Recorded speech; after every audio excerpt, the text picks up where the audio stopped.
如果沙烏略的死亡已經宣告這場遠征的失敗，為什麼後來的傳教士還要一次次回到中國的大門前？面對一個把外國人等同於侵略者的排外民族，傳教士羅明堅和利瑪竇憑什麼覺得幾本經書就能撬動這個古老帝國的根基？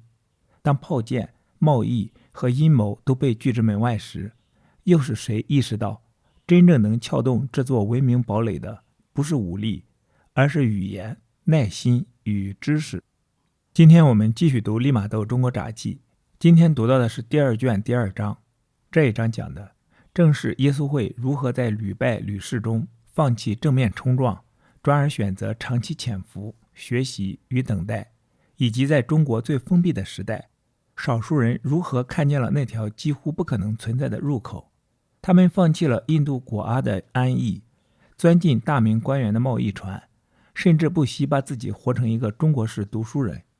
這種賭徒式的執着背後，到底藏着多大的意志？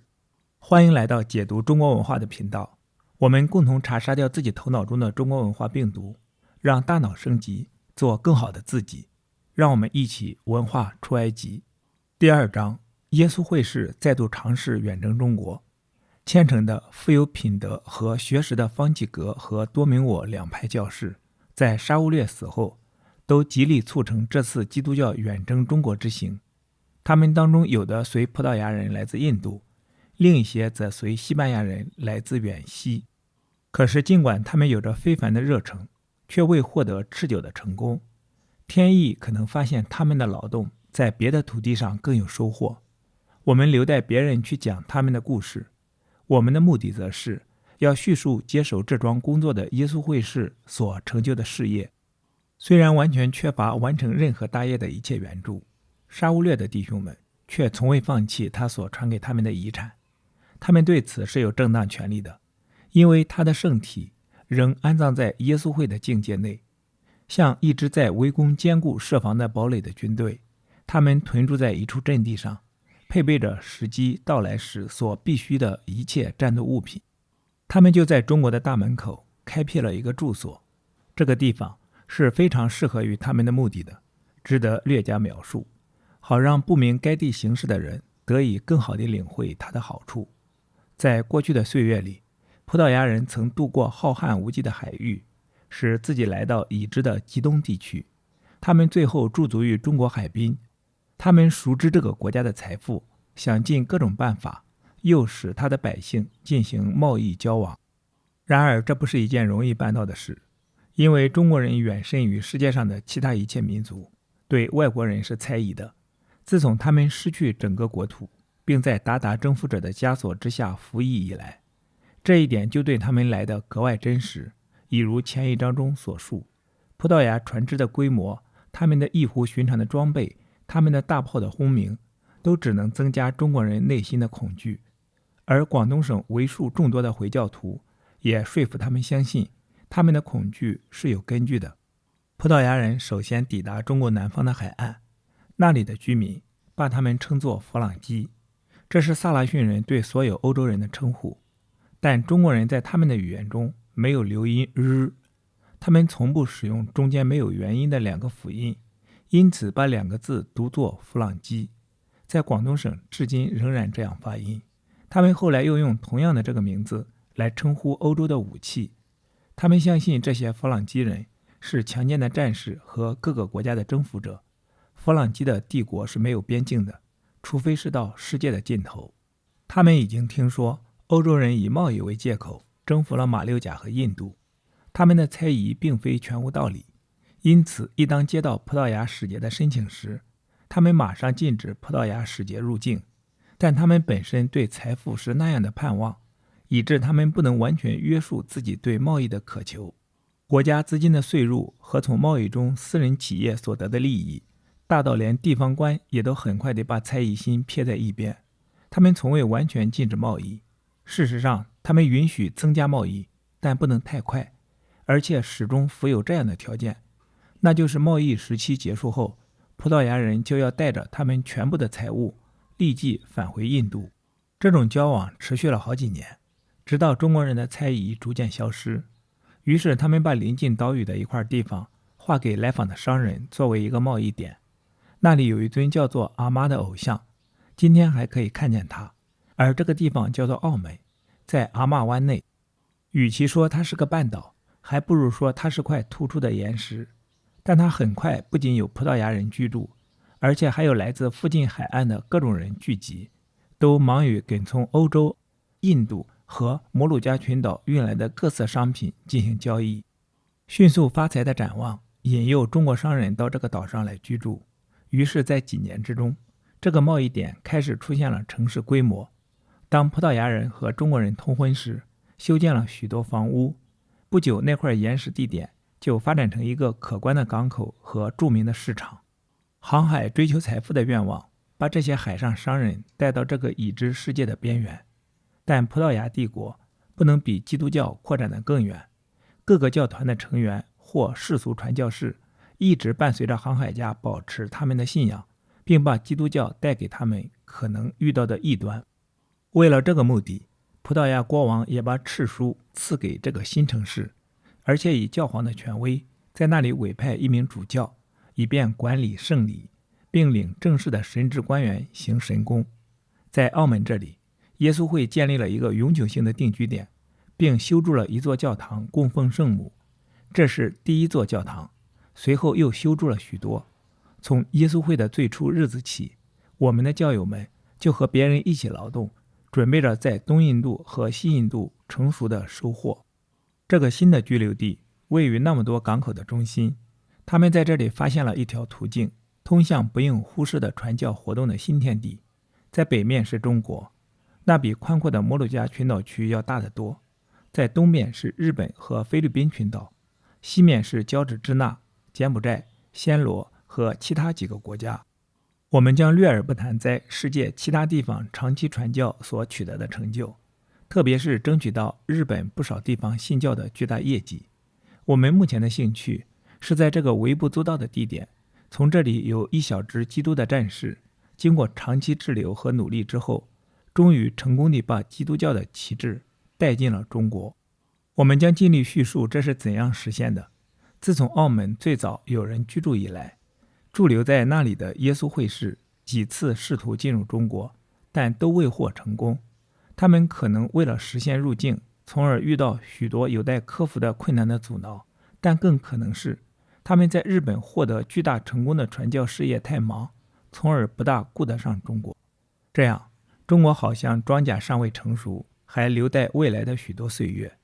最後，當按他的神意去安排大事的上帝高興時，那盼望已久的事業就終於實現了。一位意大利的耶穌會士范里安被耶穌會會長委派為整個印度傳教團的視察員。他從歐洲動身，先視察了恆河以近的地區，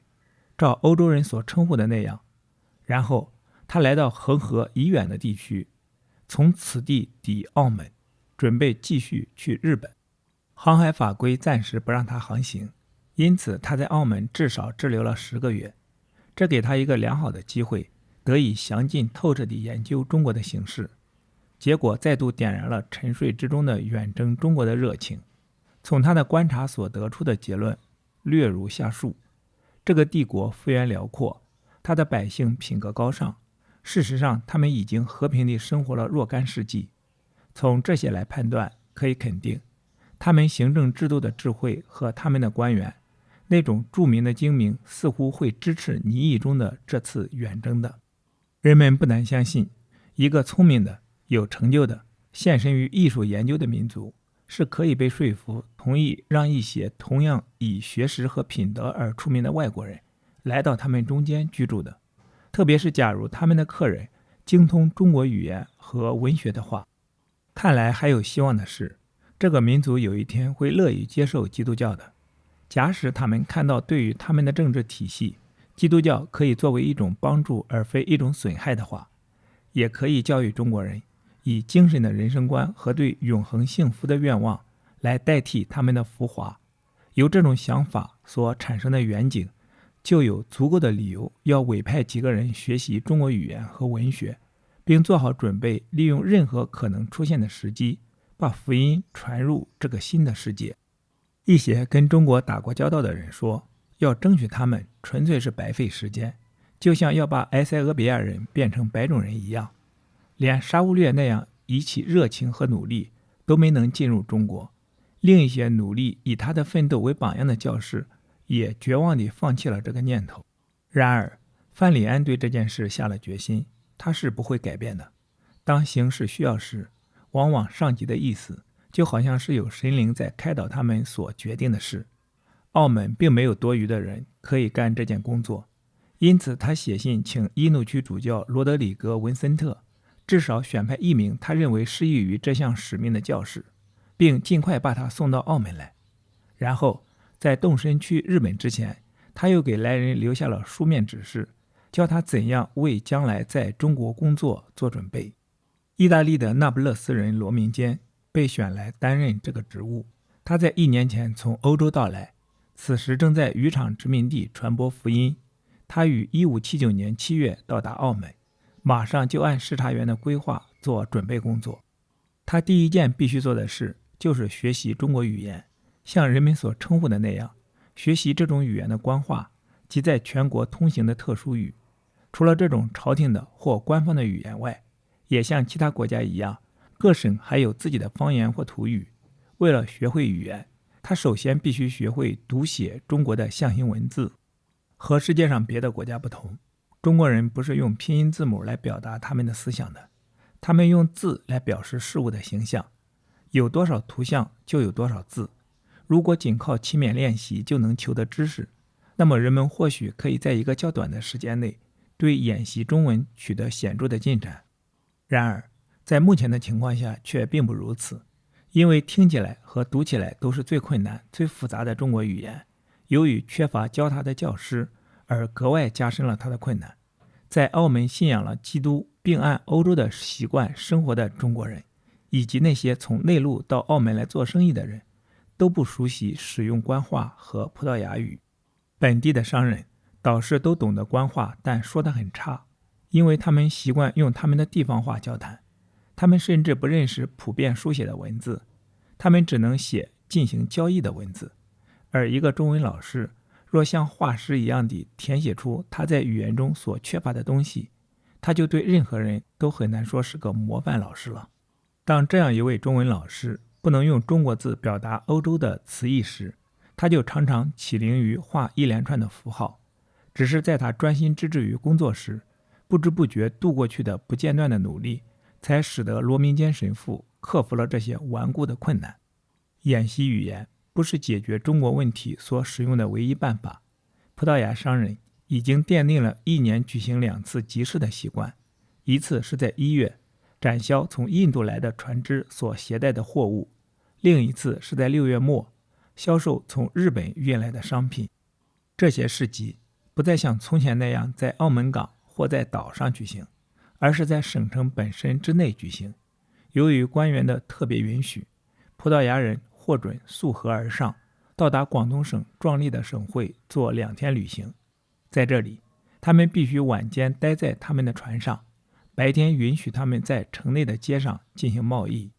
然而，這是在許多的守衛和戒備之下進行的，顯然是當地人民仍然對外國人心存猜疑和恐懼。這種公開市場的時間一般規定為2個月，但常常加以延長。記述這種每半年一次市集的原因之一是，他們為福音的信使們深入中國人內地提供了最早的唯一的通道。為此，我們要感謝葡萄牙人的勤勉、好意和宗教精神。但凡有他們出現的地方，都可以聽到他們的讚頌，並感到他們的宗教影響。正是要隨着葡萄牙商人，羅明坚決定動身去進行他自己的那種與中國人的交易。他特別留心的是，他或許可能遇到某一位官員，可以被勸說允許他在他的那個省內居住。他最初的努力碰到了幾乎難以克服的困難，因為最近發生了一件不幸的事。剛在不久之前，有一位陪同葡萄牙商人的神父在市集上給他們做彌撒，感化了當地和尚的一名信徒，並把他携回澳門。這個年輕人很願意跟他去，但他必須偷偷出境。他的失蹤被發覺後，他的師長和父母就向有司苦苦申訴，結果是他被抓住，用武力押回，弄得我們的聲譽頗為尷尬。人們弄得都知道我們引誘青年，使他們離開父母。這本是廣東人中間常發生的事，因為它常發生，所以被列為少數幾樁大罪行之一。都只是羅明堅的機智和谦恭態度，才克服了這個困難，並重獲得他們的好感。他挑選了他們的一些名人進行接觸，不久他們都很傾倒。其中主要人物是海軍將領，也就是海盜副使。所有抵達廣東省的外國人都歸他管，有關他們所從事的特殊事務也歸他管。羅明堅的誠實和有學識的名聲有助於發展這種友誼。他被認為是葡萄牙人中間的一名教士，並且是一名不斷攻讀中國文獻的教師，這一事實更加增進了友誼。每當他隨葡萄牙同伴去拜會海軍將領時，他就有主人之命被安置在一旁，免除他的叩拜之禮。而且他還被賜予例外的特權，在市集期間不必像外國人一樣在他們的船上過夜，甚至在供暹羅使团前來向天子朝贡时所专用的馆地中，還給他留了一個住處，這提供他一個機會進行他神聖的傳教活動。而且他通宵鑽研中國的典籍，在禮拜日和節日，葡萄牙人到他隱居的地方去做彌撒，接受聖禮。在別的日子裡，當他們做生意時，他單獨留下來進行學習，但當他們離去的時刻到來時，他卻不得不跟他們一起離開。該省的軍事首腦也是他的朋友，羅明堅送他一塊表，這是一種用許多小金屬齒輪安裝成套的計時工具。這位官員被稱為總兵，也就是將軍。在神父有機會訪問他時，他也對神父特別禮遇。這些與官員們的早期友誼，對於發展對基督教的友好態度是很有價值的。到澳門售賣食品和其他糧食的中國人，有不少已經脫離了異教的黑暗，見到了基督教的光明。而當新入教者的人數開始增加時，虔誠的葡萄牙人的捐贈使得神父們能夠創立一所學校，它建在教堂後面的一座山上，叫做聖馬丁的聖樂堂。在這裡，熱心的羅明堅花了大量的時間去教導當地人，這並不干擾主要居廷所的秩序，後者主要供葡萄牙人進行精神修行之用的。這裡也是他的書房，他在議員的幫助下，用很多時間攻讀中國書籍。這些平凡的開端有很快獲得豐碩的成果的希望，但對於開發這塊土地卻有兩個障礙，都是由缺乏人手而引起的。神父們為照顧葡萄牙人的需要，要盡許多責任，以致羅明堅神父必須分擔一部分。這樣一來，就要犧牲他很多學習中文的時間。其次，當他離開澳門到省會去參加集市時，他在家裡所做的工作就會因缺乏替身而中斷。這自然意味着對事業的巨大損失，因為2次長期的集市要花差不多半年時間。除這些困難而外，還可以補充另一事實，要在一個有限的時期內學會和掌握一門新的困難的語言，就需要不斷的理論的與實踐的練習，因此應該把全部的時間投進去。整個這一期間，視察員神父都在日本，但他和澳門所進行的一切保持着密切聯繫，並決定把利瑪竇神父從印度招來，參加尼義中的赴中國傳教的工作。利瑪竇和羅明堅從前一起從澳洲到印度，但利瑪竇留在果阿完成他的神學研究。當他一抵達澳門，馬上就參加工作。他的同伴不在時，他就繼續羅明堅所開創的工作，從事這樁特殊的勞動。他有着決定性的便利條件，因為朝廷視察員嚴格禁止那些受命到中國去傳教的人擔任任何其他工作。中國之行的成功，我們應該歸功於利瑪竇遠甚於其他一起不知疲勞在工作着的其他任何一個人。